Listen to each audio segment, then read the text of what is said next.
Okay, folks. Again, good afternoon. I'll let you finish your sentence. Not your whole story, just your sentence, okay? You can pick up the story in a little bit, all right?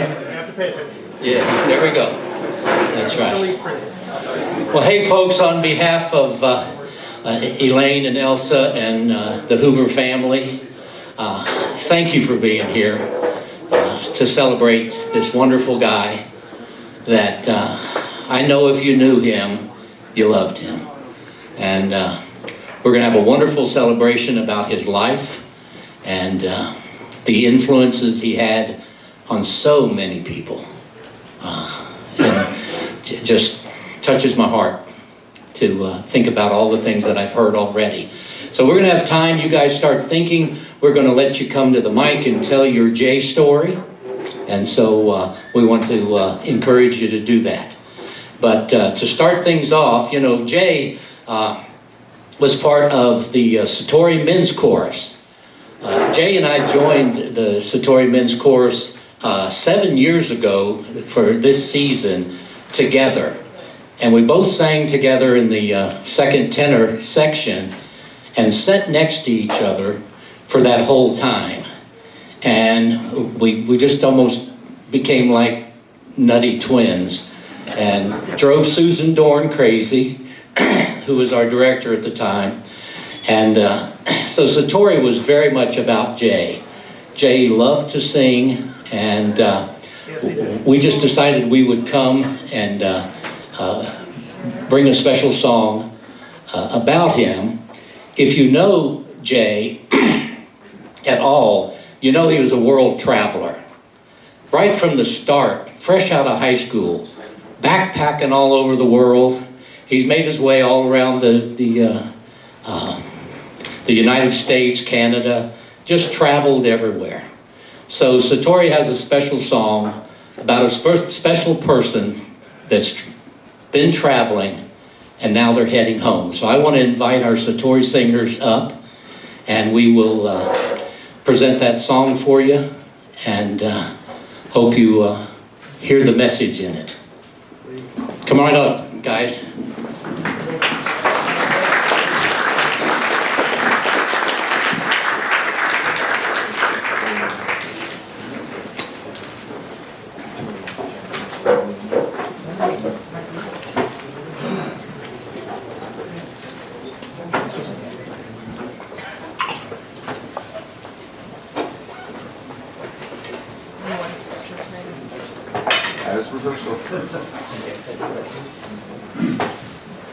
And just to identify our wonderful director, Raymond Elliott here will be leading us as we go.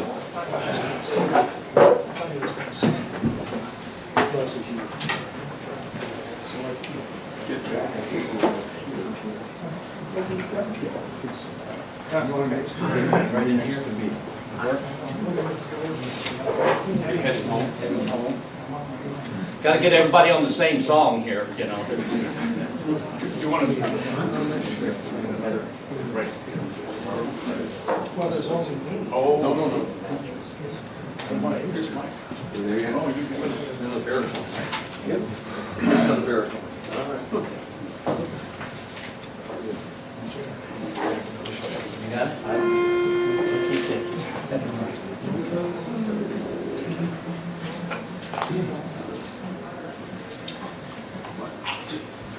The sun comes up, the sky is blue, gonna start a bright new day. The air is fresh with morning dew, so I best be on my way. The ground was cold beneath the stars, and the wind blew strong last night. And I was up before the dawn, just to see the morning light. I've got many miles to go down the road that leads to home. Been gone away too long. So now I'm heading home. The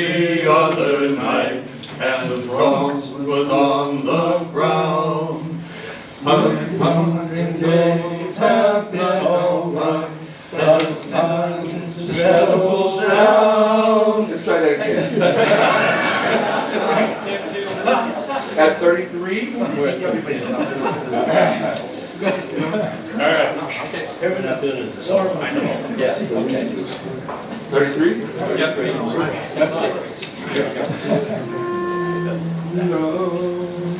One, two, three. The north wind blew the other night, and the frost was on the ground. My wandering days have been all right, but it's time to settle down.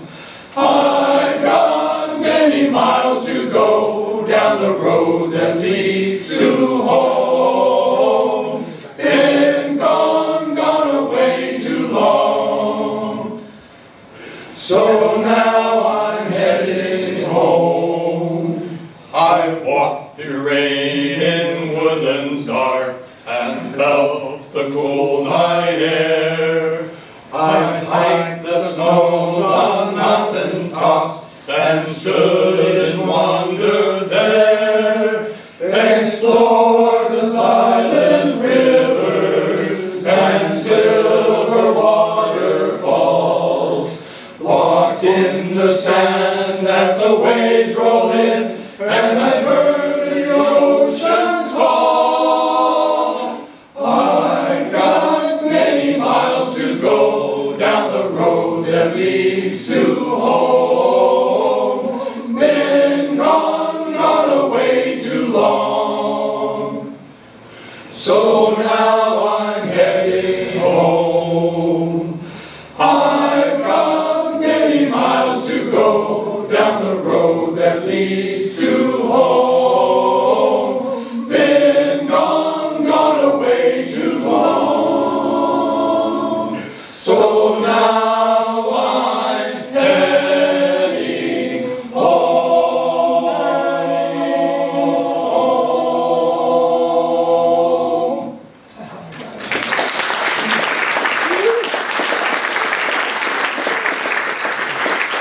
The Tory Chorus been around many, many years, and our theme and our purpose is to promote peace and joy through song.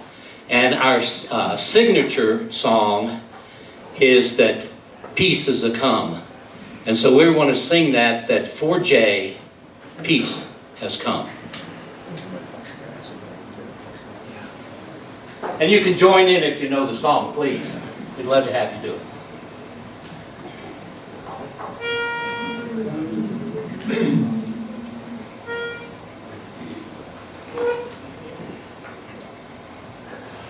Go yonder, and gather the people.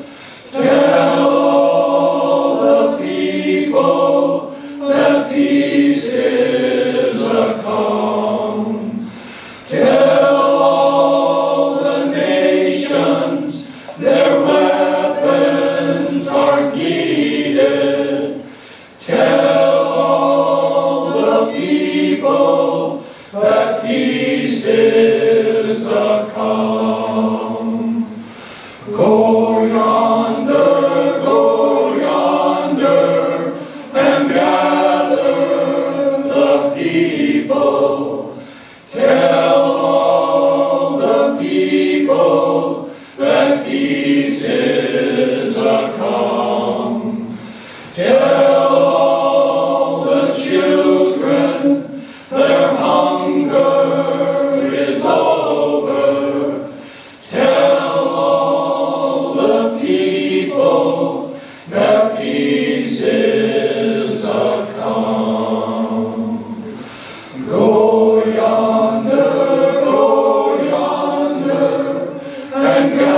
peace is a calm.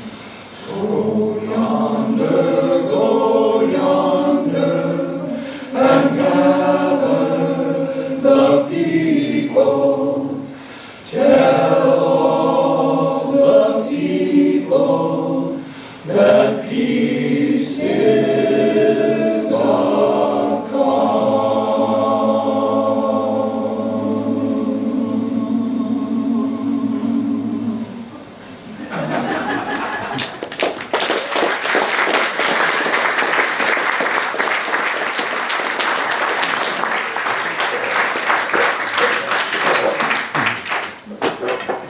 Well, thank you, Satori.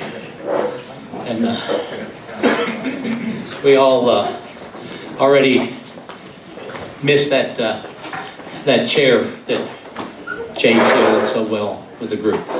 Have another little special number that I considered Jay my best friend when we clicked when we first started Satori together. But I know that I have competition with others who consider him their best friend as well, because he was so many. I know Rob does and Mike does. So many of us consider him their best friend because he was such a great guy. He could be best friends to a lot of people. And so a couple of his other best friends are going to share a song. Rob and Mike. And Dave on guitar.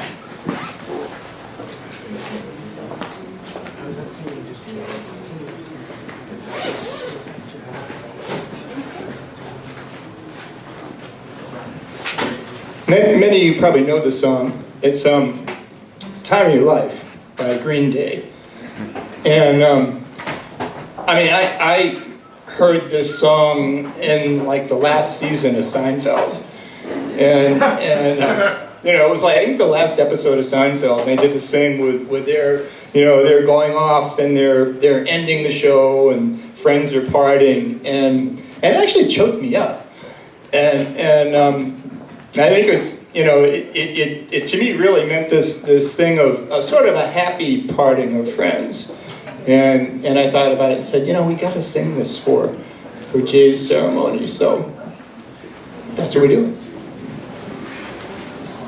Yeah, the words to this song really just resonated with both Rob and I about Jay. It seems like almost every sentence in this song says something about Jay to it. So.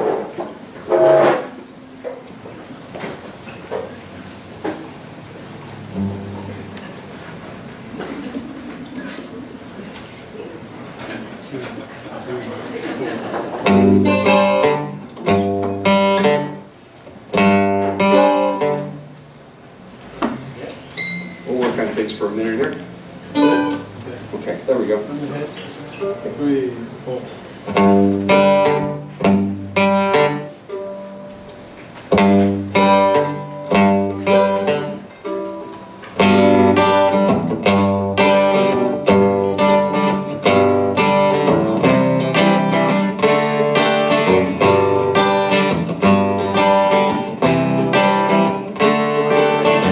Another turning point, a fork stuck in the road.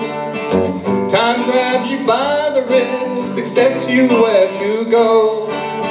So make the best of this test and don't ask why. It's not a question, but a lesson learned in time. It's something unpredictable, but in the end it's right. I hope you had the time of your life.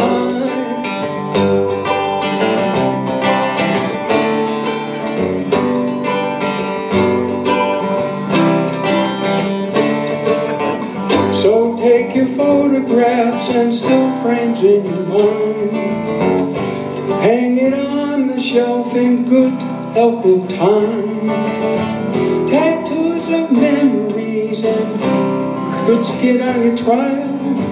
For what it's worth, it was worth it all the while. There's something unpredictable, but in the end it's right. I hope you had the time of your life.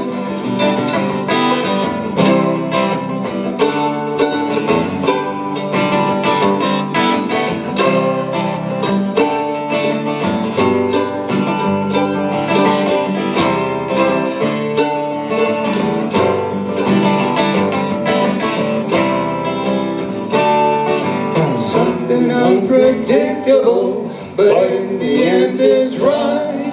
I hope you had the time of your life. Something unpredictable, but in the end it's right. I hope you had the time of your life. Yeah. And he did.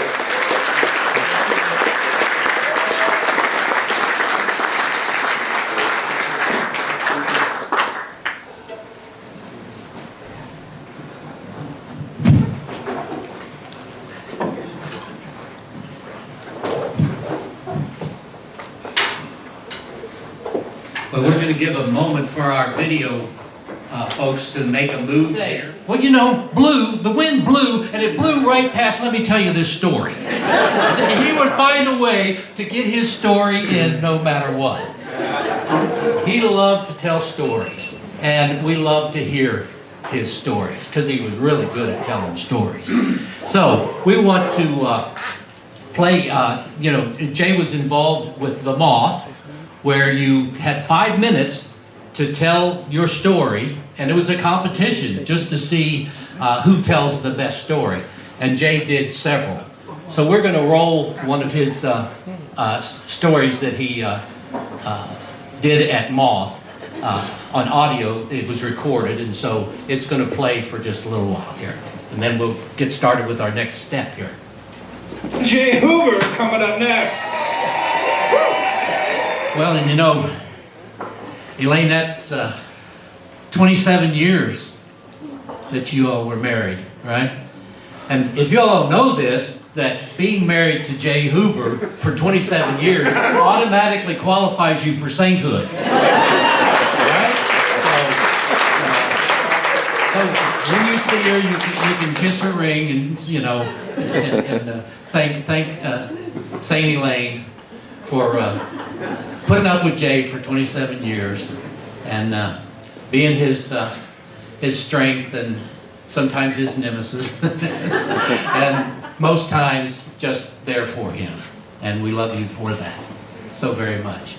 Well, I want to tell you that on your little program here, there's a QR code that you can scan, and there's a little game you can play. Jay loved to play games. He was a Wordle nut, you know, did that. So this is a little game that you can play, and matching up, I don't understand it, you know, I'm not that kind of guy, I don't know those things. But you can play it if you enjoy it. It's matching up, you know, things about Jay. When you open it, you just open it on your phone, and you try to match up. I think it's 4, is that right? You're trying to guess what the different categories are. It's like connections. Yeah, connect the categories of all the different things about Jay that you may already know. Elsa.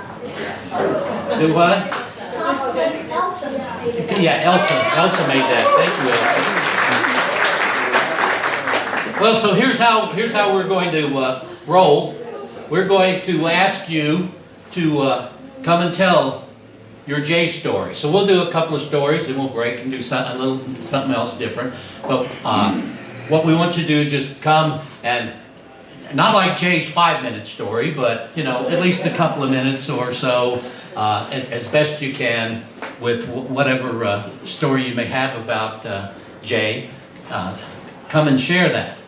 And I have to warn you, if you don't keep coming, then I'm going to break into show tunes, and most of it will be from my home state of Oklahoma. So if you don't want to hear all of, you know, oh, what a beautiful morning, oh, what a beautiful... So if you don't want to hear that, keep coming, okay? Because I got Poor Jeb's Dead and all those songs, you know. I can do most any of them, so you better get up here and do that. So I'm looking for fresh meat. Who's the first? Someone come and tell us a story about Jay. But not all at once, please. There's only one mic. All right. Okay. Tell us who you are and what your connection is to Jay. Will do. I'm Roger Devine. Jay and I were business partners for about 15 years. the last 15 years here. And they tell you, And hold the mic close to you. okay, There you go. There you go. I don't sing, so sorry about that. Don't know what to do with one of these things. They tell you to choose your business partner more carefully than you choose your spouse because you might spend more time with them. And although that was certainly not the case with us, we managed a reasonable work-life balance. I did spend an awful lot of time with Jay over the last 15 years. And yeah, I'm in the competition too. Okay, I would love to call myself his best friend, but you know, that wasn't. He was the kind of guy who had a whole lot of those, including a lot of people in this room. And he loved you all dearly. And we talked a lot of business, but we talked a lot of family.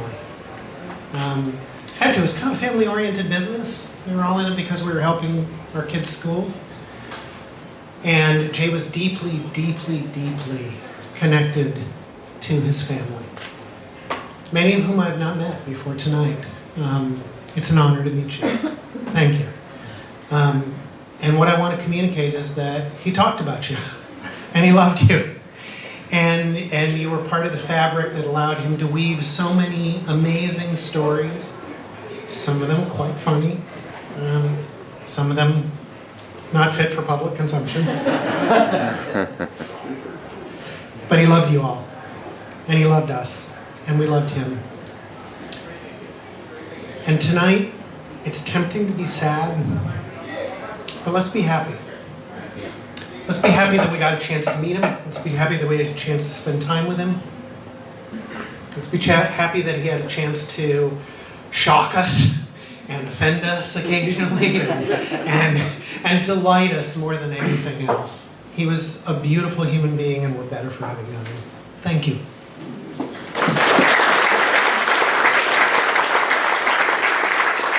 Thank you, Roger.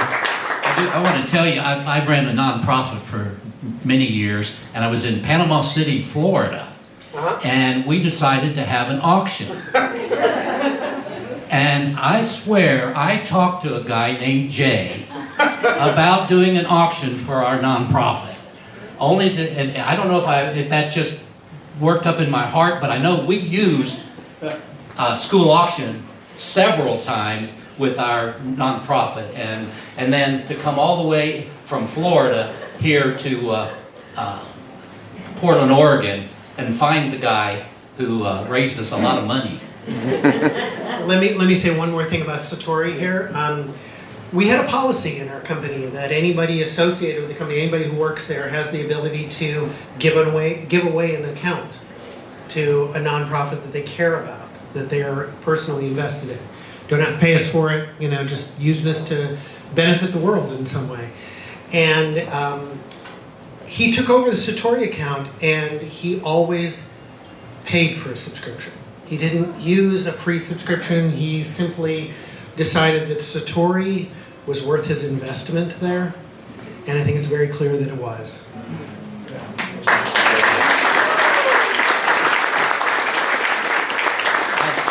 I know this about Jay, is he was one of the most generous people that you'd ever get connected to. Just always generous with himself, his time, his energies, and sometimes you had to put up with some stuff to do it, but it was still, he was very, very generous about that. Okay, I need another story. Oh, here we go. Tell them who you are. I'm Rob Shinney. I'm from Satori, and I started hanging around with Jay right when he joined Satori, pretty much. And we did a lot of things together, spent a lot of time together. And I'm not surprised about the stories of Jay's generosity. I hear more and more of them. Whenever you say go out someplace, go out to get a beer or anything like that with Jay, you had to beat him to the bar, because if you did not, he was paying for your drinks. And and no matter how many times he'd do it, if you didn't get there first and pay for your drink and his, he's buying your drinks. So there's a thing called reciprocity, Jay. You got to let people do for you too. But the story I have about Jay, actually what brought it to mind is one of the pictures that we've been looking at today, the picture of him holding that giant spring Chinook. And Jay was always somebody that, I mean, I'd come to Jay and say, hey, let's go do this, or I got this idea, and and he'd always do it. And on this occasion, my wife was going to give me this guided fishing trip for my birthday, and I needed somebody to go with me, so I called up Jay. Now, Jay's not a fisherman. He told me he'd caught one fish in his life before that, some little trout. But he's totally game. It's like, yeah, okay, yeah, spring fishing, yeah, spring Chinook fishing, cool. So we go out and it's cold, and you've seen the picture of him. He's bundled up holding this fish, and we're out there on the river. We get down, we get our lines in for just a couple seconds, and Jay's rod starts going. He's got a fish on, and he doesn't know what to do, And the guy's like, let the fish take it, let him take it, and it's like, and then the rod went zoom, and he goes, okay, now you're on. So he's fighting this fish, and he gets it up, and that was the only spring Chinook that was caught in that river that day. There were boats all over the place. That was it. The guy told him that spring Chinook was a bar of gold, and Jay certainly deserved it.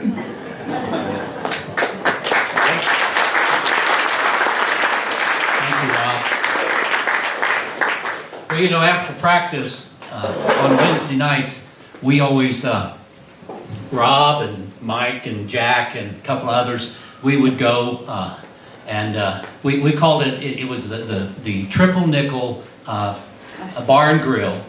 So we would say we're going to have a triple nickel committee meeting. And we would go, and again, like Rob said, you had to beat Jay. You had to walk in ahead of him with your credit card out and say, this is on me, or Jay would beat you to it. And I know our treasurer also knows that he was very generous to Satori's fund as well.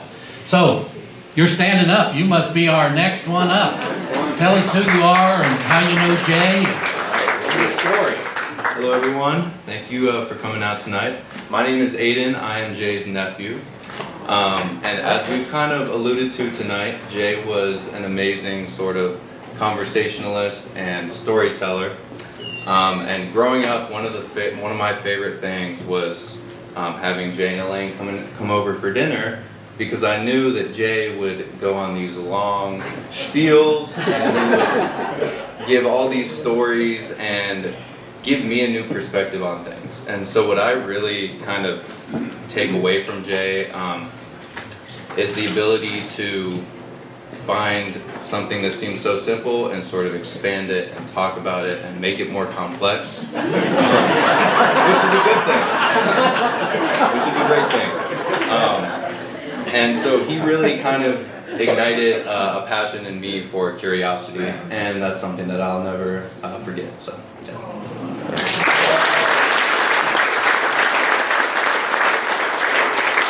Let's do one more for, and then we'll do something a little different here. But Roger, come on.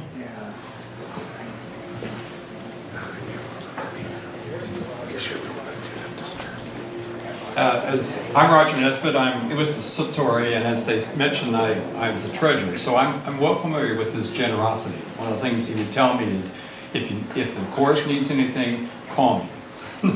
So he was the backup. But that's not what I want to talk about. What I want to talk about is his willingness to be silly. He wasn't. he had no sense of. He was willing to just let his hair down.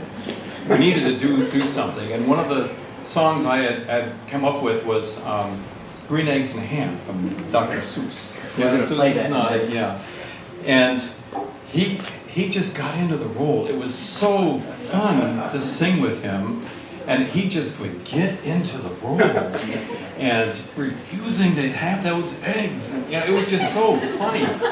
And so he had no pride, no pride of self. He just was willing to just let him, to play the roles. And so his humility was also present with that. And that's one of his characteristics that I think makes us enjoy him so much. Because he didn't take himself seriously, so seriously that you couldn't just be yourself with him. So I appreciate that about Jay and miss him very much. Well, thank you, Roger, because that's a good segue for really what's coming up next. It's a video of Roger and Jay doing green eggs and ham. Enjoy, it's the funniest thing. It wasn't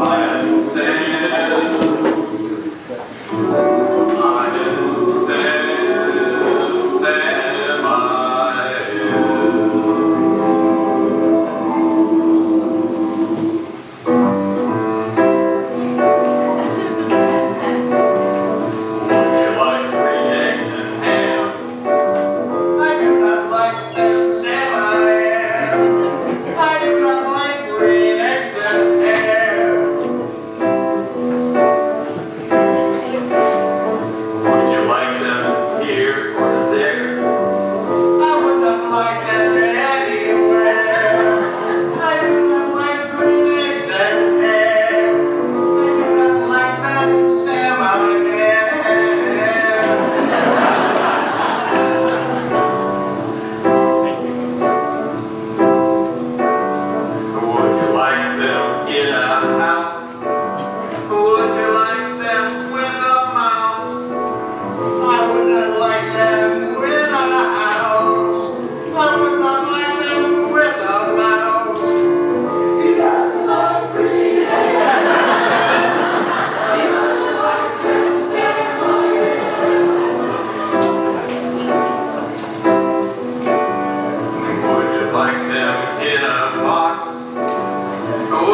didn't entertain you, then you are not entertainable. That's all there is to it. He's the most entertaining. You know, one of the other things that Jay did, we did a Maya Angelou series of songs, and and Jay had a part in it, and he kept saying, if I'm going to do this part, I got to channel my inner black woman. And he really got into the song and really got going, and it was just Jay, you know, he aspired to be an actor very early on in life, I think, you know, and he really wanted to be on the stage. And so what he did is he just made the world his stage, you know. He really did. He was entertaining everybody all the time. I guess that's why I loved him so, because I'm kind of that same nut, you know. My wife would say that I could smell a microphone from 100 yards. You know? So I'm always looking for an opportunity to stand up in front. Well, if you've seen on our on your program, Jay and I. What? I'm sorry. Oh, you want to speak? Please. Okay, come on. This will be pretty quick. Oh, that's right. Take your But time. I'd like to know how many people in this room know Jay and Elaine and Elsa with some connection with Irvington School area? Good. Okay, my family wants to take full credit for that. So Jay liked to do his research. And one day, I think Elsa was probably 6 or 7, they came by 15th and Brazil. There was an ice cream shop. It was right after Irvington School just got out. And my husband, Jeff, and our daughter, Elisa, were out having an ice cream after school, as they were wont to do. Jay and Elsa came over, and Jay sat down, and Jeff is almost like the Portland Chamber of Commerce guy. Jay started quizzing him, you know, like, what's the neighborhood like? Is there a lot of crime here? How's Irvington School? You know, all those kinds of things. He wanted to know all the details, and Jeff and he went on, and Elsa and Elisa probably were like, I don't know what they were doing, probably playing some kind of game with the ice cream cone. But anyway, long story short, they ended up moving to Irvington, and Elsa and Elisa will be best friends forever. Thank you. Thank you, Terry. I do know wherever he was, he jumped right into it, didn't he?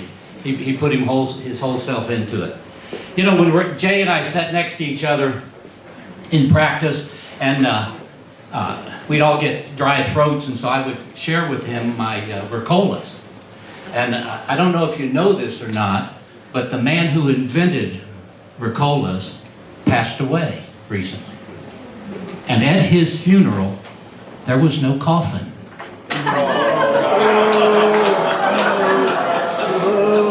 I'll give you time to get it, okay? And watch this segue.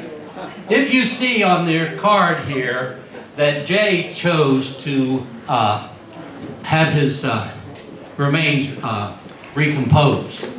And so if you want to know more about that process, Jay was very much an environmentalist. And he loved the environment. And this was his way of ending it by putting himself back into the earth that he loved.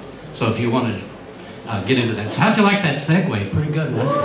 You know, I thought on that a long time. I really did. So, well, how about another story? Here's another story.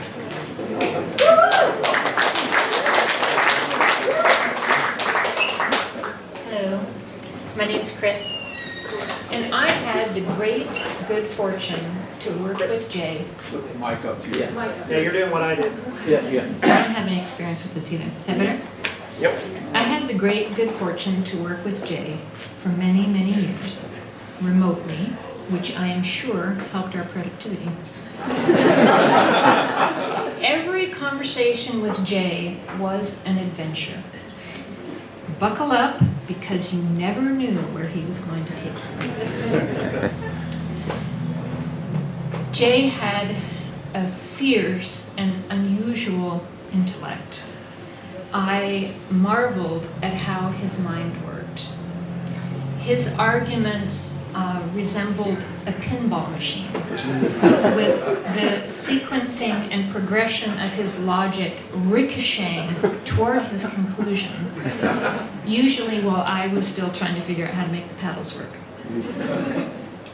But Jay was passionate. I invested a fair amount of time searching for a vintage soapbox to gift him for Christmas one year. And I found one at auction.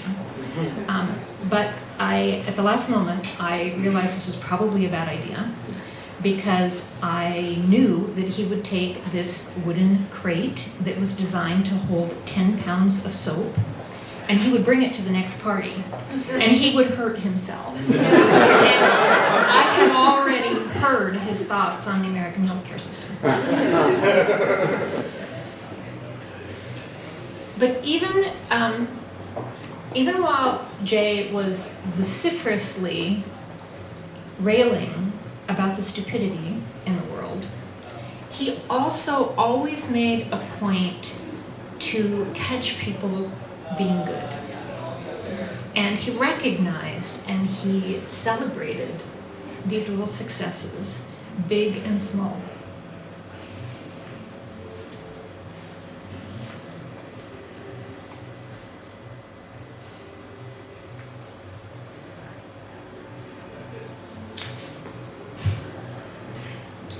So, if someone beat him at a puzzle twice, not only would he tell you, well done, but he would make sure to quietly tell everyone you knew how good you were at puzzles. If there was a policymaker who wised up, admitted they were wrong, and did a course correction, he would write a letter to the editor acknowledging their wisdom and the courage that it would take to do that.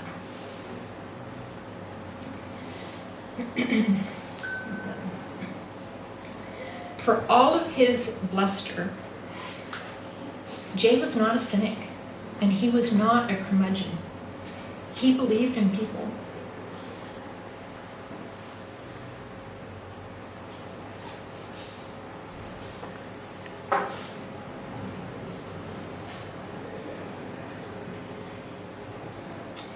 He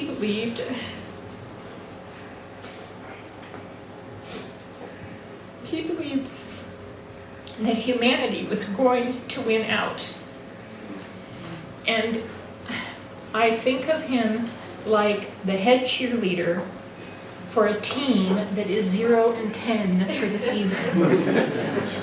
While everyone else can't bear to look anymore and they've had to turn away, he is still there on the sidelines looking for the tiniest thing to celebrate and build on. And he's still rooting for his team.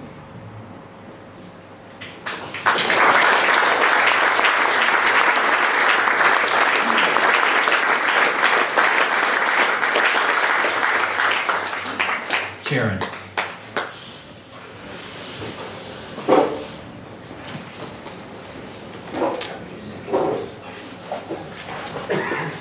I'm Sharon. I'm Jay's sister. And closer, sorry. And I am not a storyteller, not much of one. So I've written out what I'd like to say. Jay, my brother, with the warm brown eyes. You, with your warm brown eyes, joined our family on Palm Sunday. The date of Palm Sunday shifts every year with the lunar calendar, but I always think of you on that day. Like Palm Sunday, you never stayed put for long.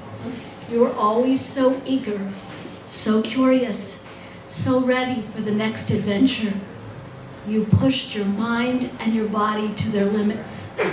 Overcoming challenges made you happy. Your confidence made you a leader.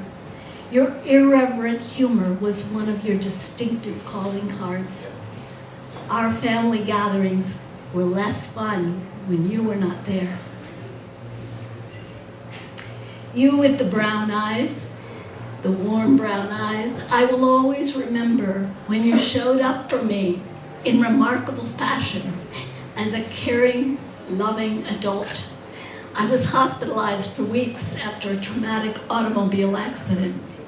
You were across town in your first semester of law school. Using public transit, you traversed the city with your backpack slung heavily across your shoulder. Your tired brown eyes were present again and again. Given the demands of your studies, I said, "You do not need to come." You insisted. I felt so cared for, so loved. I remember when you introduced me to Elaine. She shared your quirky sense of humor. You both loved being citizens of the world. Her independence attracted you. I admired how you worked together so naturally to create order and beauty in your small DC condominium. You created a place to welcome your little Elsa Grace. Elsa became the apple of your warm brown eyes. I always delighted in seeing the two of you together. Elsa respects you, but is her own person. And you loved her for this. When you moved to Portland, I missed our easy contact. We were both busy raising our children and sorting out our lives. Whenever we visited, you welcomed us with generosity and warmth. You gave us the best beds in the house, the most delicious food and drink. The warmth of your eyes deepened with age. I worried about your health and you about mine. In recent years, I felt you softening, musing about your life, recognizing some regrets, but mostly being grateful. Singing in the men's course, sharing videos of the concerts with us, connecting us with us as sisters more often. You seemed so at peace with yourself. Your warm eyes often found those in your community who needed help. I was so happy for you. And now you gave your eyes to someone else where they will see the world better because of you. And now it is the memory of those deep brown eyes that will hold me as I weep.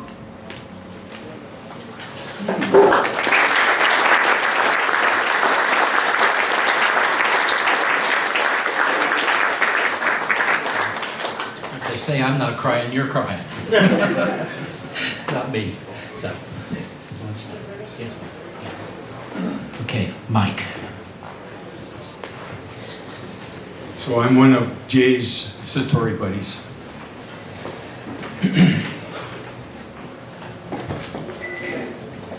So he traveled, right? He went to Europe. You guys went to visit Elsa in Europe, and you spent some time there traveling. And so Jay was gone the beginning of this term, in a way, for, gosh, almost a month at the beginning of Satori's, our season this year. And then he was going to come back, but I left for a couple weeks to visit my family, to go to a meeting actually in Atlanta. It was a meeting of the National Council of Teachers of Mathematics, which I've been a member of for a very long time. And I had a talk I was going to give there, and I'm getting ready for my talk.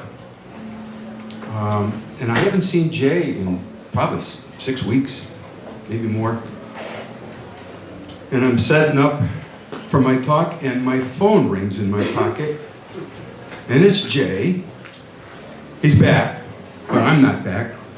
I'm in Atlanta, he's back in Portland, and I figure, okay, he wants to ask me a couple questions about Satori or something like that, you know. No. He wants to talk about the fact that I've been in Ireland and he's been in Ireland, and he wants to talk about how difficult it was driving a car on the narrow roads in Ireland. And how did I do that, and how did I manage that? Well, driving in Ireland was, driving on the other side of the road is something I'm fairly well experienced in a bunch of countries, but Ireland was a particular challenge because the darn hedges were growing over the road, you know, as you go. And so I don't know what color your rental car was when you got back, but mine on the left side was green, the whole side of the car. So we just had a really good chuckle about that, and I almost didn't make my talk because, you know, once he gets going, he was really going. So anyway, that was the last I had a chance to talk to him, and it was just a few days before he passed away.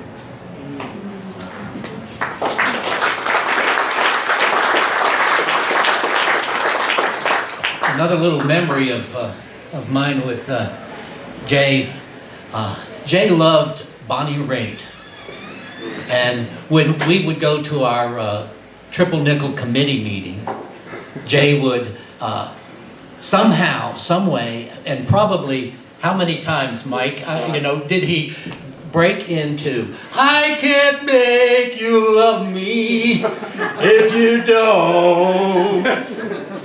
He would just break, and I mean, we're sitting in the pub there, you know, and he would just say, you know, that Bonnie Raitt is great. I love this song, and he would just break into song with all of his might, you know, and sing that song out with every bit of energy, and that just, and it almost spoke of Jay, is just saying, you know, I can't make you love me if you don't, but you know what? You just couldn't help it anyway, could you?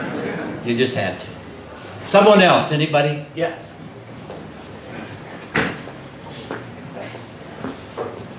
Hi, I'm Jay's nephew. I wanted to continue the theme of speaking of Jay as an entertainer. You know, just as he broke it into a song like that, I'm sure many of you guys heard him break into "Oh Canada" at different times, but yeah, I've known Jay my entire life, and I knew him as a child. You know, we went over to Jay and Elaine's house countless number of times, and he would babysit me and my brother from time to time. And I just wanted to share this one funny thing he used to do with us. He would take a blanket and wrap us up in it like a burrito. You know, we were small children, so we were like, you know, could fit in there easily. And then he'd take the blanket and just rip it out and send us flying across the room. And oh my gosh, I just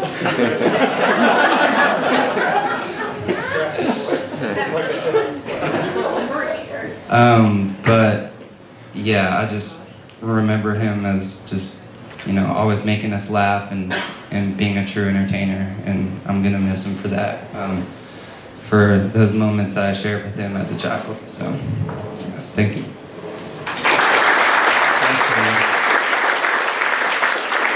A little bit of history that hope you might not know that Jay graduated from Temple University. Then he went on to Georgetown, got a law degree. He actually served in a law firm in D.C. And one of the things he would tell me often is how proud he was that he got to spend time in the White House serving Bill Clinton, one of his heroes. And that was so very exciting for Jay to have that in his history. And you know, how much he could love a person. You know, we try at Satori, we want to be very inclusive of all, you know, all folks that come to us. And they've been very inclusive of me, being a Southern boy, a Republican, you know. And it would be so funny that Jay and I, and not a Trump Republican, I'm sorry. I want to clarify that. I quit a long time ago. When that happened, I quit, okay?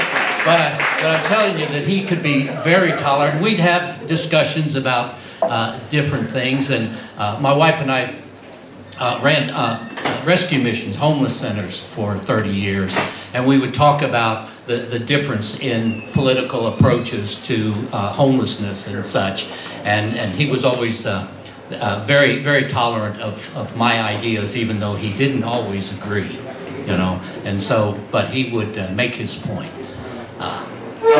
Somebody else have a story? Anybody? Dale?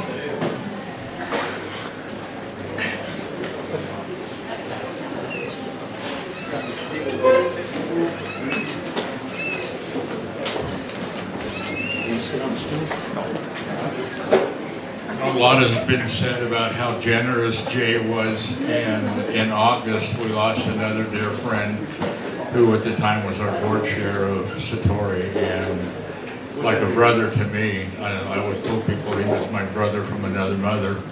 And when we went to clean out his apartment, Jay and Elaine spent hours there. Jay would almost lock himself in Roger's office and went through every piece of paper, worked on his computer, cleaned up a whole lot of stuff. I mean, that's just who he was. He just always wanted to help. And boy, it was really appreciated because we didn't know what he had. Roger was a very private person, and his brother, it was interesting because Roger and I have been friends for a long time, 25 years at least. But I have more in common with his brother who lives in Idaho. And so his brother and sister-in-law and I and Jay and Elaine spent a couple days there, I guess, huh? And got everything taken care of. But you know, he just didn't miss a beat. He was just there. Both of them were there, and it was so much appreciated. And even though I don't sing with Satori anymore, I'm still going to really miss him because he was just a hoot.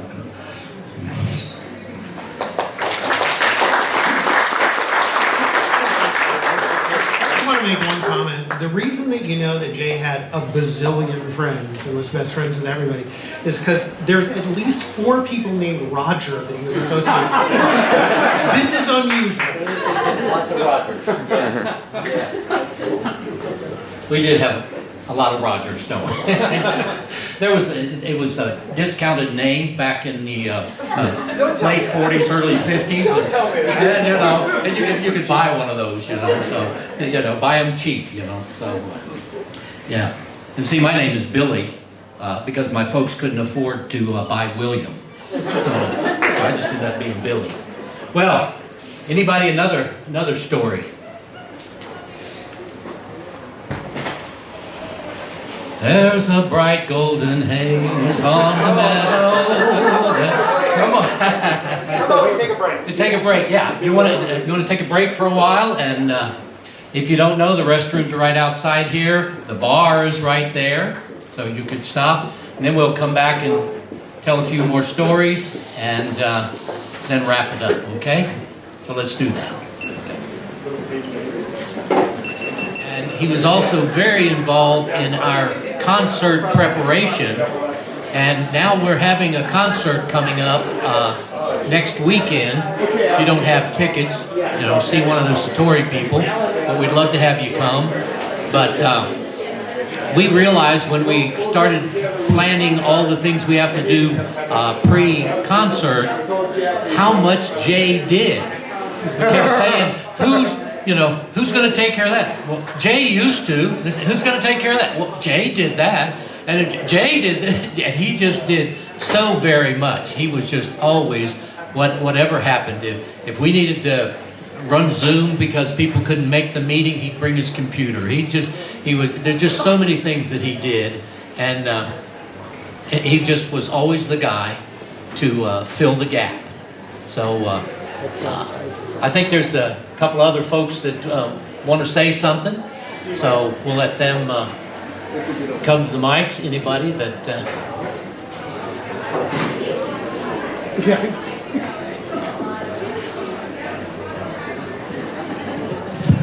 I'll put this up here because I have a few things on my phone to read. I found these. I'd like to say Jay's biggest gift to me was probably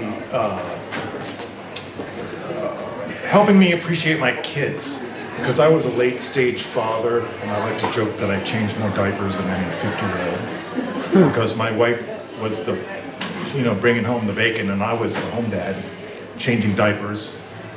And whenever we would visit Jay and Elaine, I could see Jay just zeroing in on the kids, and he reminded me how funny it is to be a child. Jay was like a child in many ways.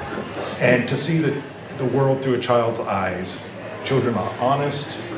They don't put up with bullshit. They know when you're not telling the truth. And that's something we love about children. And Jay knew that. But I'd also like to pass a few thoughts from friends out east who can't be here.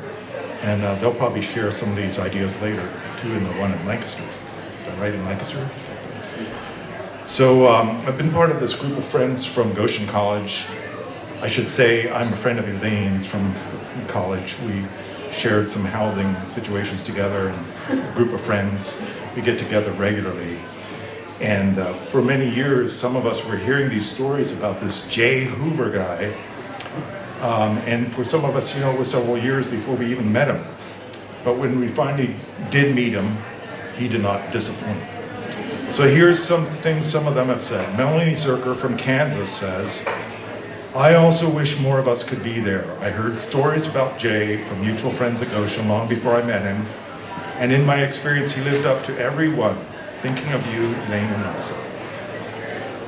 From Lancaster, Pennsylvania, Marcella Hosteller says, Jay often stayed with our friends Brian and Andrea Martin. From Brian said, as he was leaving our home, Jay, without a word, posed for a picture with our trash can. You might have seen the picture. Gave hugs all around, bid us farewell, and was off. Only Jay would do that.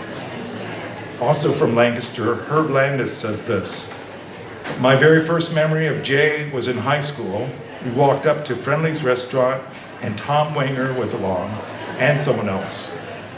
Jay was talking about Eastern religions and proceeded to kneel and pray toward Mecca on the sidewalk as customers walked by. He was fervent and respectful. The rest of us, not so much, as we were laughing our heads off. If I only had a picture. And I think they've recreated that situation with someone bowing to Mecca in one of these photos. If only I had a picture. Actually, Jay made life so rich, it is easy to visualize Jay encounters. Jay, you would fill the room with your crazy humor and antics, and then with Elaine's eye rolling, we would laugh louder. You've left us way too soon, Fred. Thank you.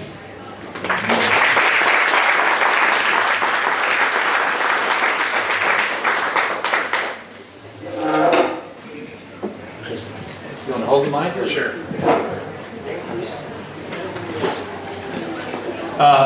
I'm Roger. I'm Elaine's brother. She's my favorite sister, my only sister.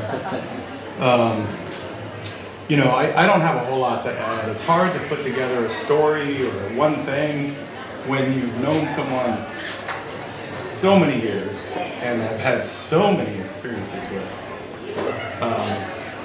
But an overarching theme of Jay is that he was funny, had a good heart, loved to talk, sometimes too much.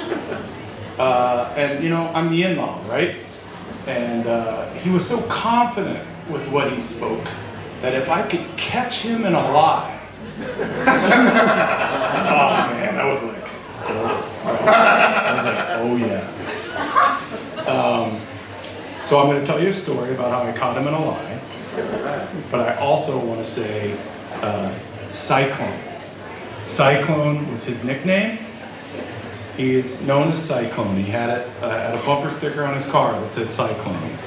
And what does that represent? Well, what you've heard tonight. He was fierce, strong, and a little unpredictable. And I also learned tonight, he always would call me and say, hey, I was talking to your sainted sister. And you've already been called a saint tonight. So that's the first time I heard that out of that context. But anyways, the story is we're camping up by Stevenson, Washington, on the Washington side. There's this little area of old growth forest. So it's Elaine, Jay, Elsa, me, Liam, Aiden, and we're camping the main big huge tree, and we're hanging out, and I decided to play a trick. I pull my phone out. Wow, I actually had service, and it was one of those apps where you could do a bird call on the app. So I cranked it, set it down kind of at the base of the tree actually I was just holding it, and I hit it, and the bird's gone, and I'm looking up at the tree, and we're like, man, that sounds like a beautiful bird. Where is it? And everyone's looking up, and no one can see the bird except Jay. There it is. It's right there. I pull the phone out, and I'm like, yeah, got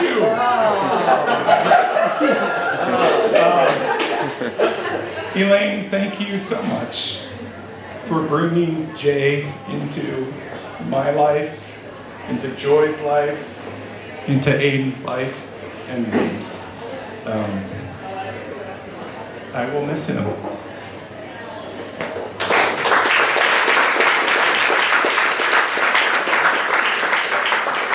Thanks, huh? Come right now.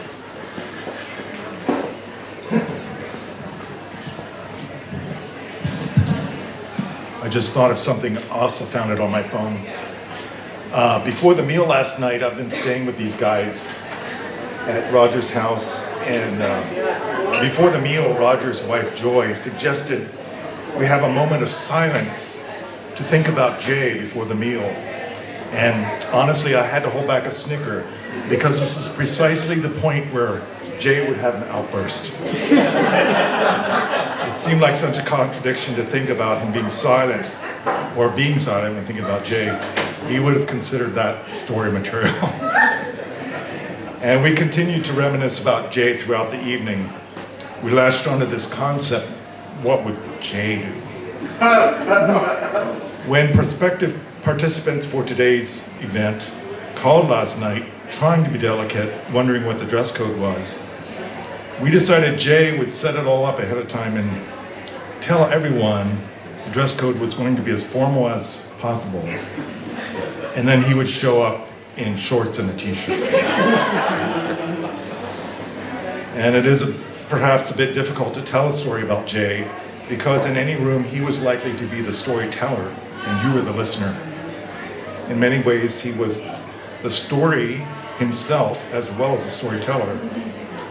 What do I mean by that? Well, he was physical. It was his face telling the story. I could see him cocking his head and leaning in and staring right at you, telling you, his eyes widening, and the voice, there was no volume knob. You knew it would be a good story if he was telling it. But I also got a sense of what Jay was on the lookout for in people, evaluating people and their stories. He knew people, and that helped. And when you know people that know people, the way Jay did, that helps even more to get even more stories. Some behavior that results, okay, well, this is here, but some behavior that results when the shit of human foibles hits the fan of reality. That's for all to see. That public humiliation of people in power is something we see a lot of today. And he's had a lot of material lately. But he's on the lookout. He was willing to be incensed about something, but only if it could be exposed in a way that would bring laughter eventually. Laughter was more often than not the goal. And Jay was fair-minded. I got the sense that Jay was guided by a moral compass, pointing him to find justice in the world and to be on the lookout for false intentions. With Jay, pretense would not be your friend. And Jay did have his silent moments, and that was when he would listen. His eyes would bore into you. You would get the sense that he really wanted to understand where you were coming from. You could see the gears turning in his head. He was genuinely interested, but you also got the sense he was on to another good story. Something he might retell, perhaps later. To Jay Hoover, I would say, thank you for the stories. I will miss you. And your stories. And for all of Jay's friends, keep the stories coming. Remember that what Jay would want you to do. He would want it that way. Thank you.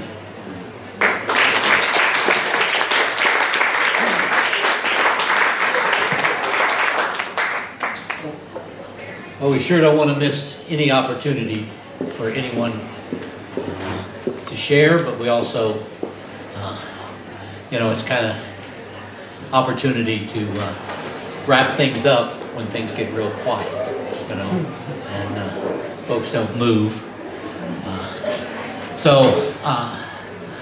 First I want to thank you for indulging me and my silliness, but most of it I really prayerfully thought through.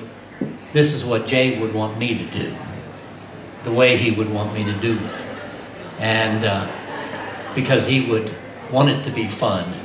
He would want it to be almost irreverent if it could be, and also that he'd want everybody to recognize the storyteller. And so I'm so glad to have been honored, Elaine and Elise, for this this role, to be able to be in this place and to share. Jay and I sat next to each other, and Jay grew up Mennonite, and they sang a cappella, in the tradition, and so Jay really loved to sing harmony. He just always would do something. He wanted to do harmony, and I'm sitting next to him when we're practicing, and even though our part was not harmony, Jay would break into a harmony note, and you'd have to nudge him. And, no, Jay, we're not singing. We're not singing harmony. But it really did depict that Jay was a harmonious person. That he did love to blend with others and bring his personality into, sang with him in quartets and different things like that. And he just loved to. And the other thing about Jay is that if he would sing it, and sometimes it really wouldn't be what it ought to be, wouldn't really hit it, but you know what? He did it with gusto. It didn't matter if he really got the note or not. He would go ahead and give it all he had, and he was just, if it was wrong, he'd make up for it with enthusiasm, and so I just think of that he really loved harmony, and he loved making harmony with people, not just in song but in life. And I'm a man most blessed, and really a man with a big hole in my life right now. Just because they just got back from this long trip, and I was telling Elsa that I kept telling Jay, we got to get together and talk about your trip, and I just never got to hear about it. And so they shared a little bit with me, but Jay's on his journey, into eternity, and he was indeed a man we all loved. So I'm just about to invite you up anyway. I was just going to say, Elsa wanted to come up and thank you as well. But again, I thank you for allowing me my silliness and the opportunity to be in this role this evening. I love Jay, I love you, Elaine, and Elsa, and I'm so glad to have had him in my life. Elsa?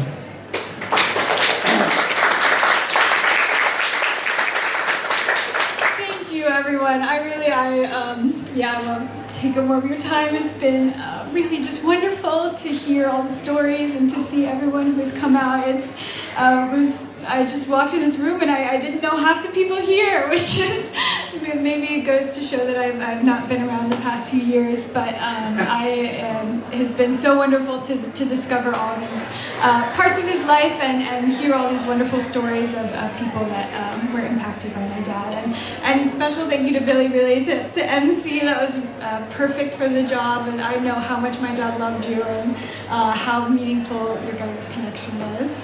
And thank you so much to his work friends as well, who filmed this whole thing and helped with the sound. That would be something that is much above my mom and I's heads. So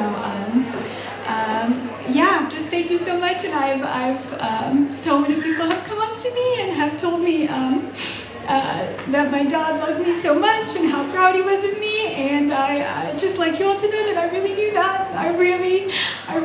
He made it known very frequently how much he loved me, and I was really really glad to have the time I did with him, and to have this community as well. So thank you so much.